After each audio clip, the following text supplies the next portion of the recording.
So rear brakes ang yung inasahan natin mga kamaradans.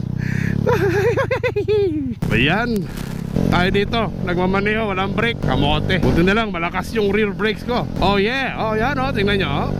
Oh, malakas yung rear brakes.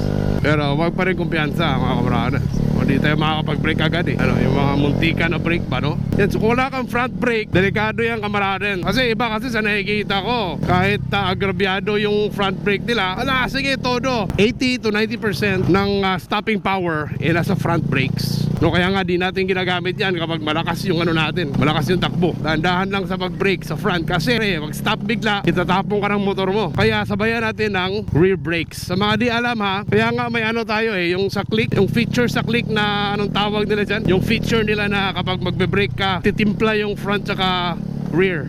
Sa mga nakaklik dyan, shoutout sa inyo, comment kayo below, anong tawag dyan? Hindi ko, nakalimutan ko Kaya basta yun.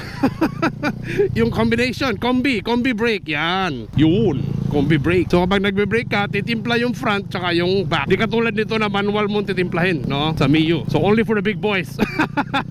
Joke lang, nakaklik ha, joke lang. So yan, naka-combi brake sila. So safety wise, hindi sila gaano itatapon, no?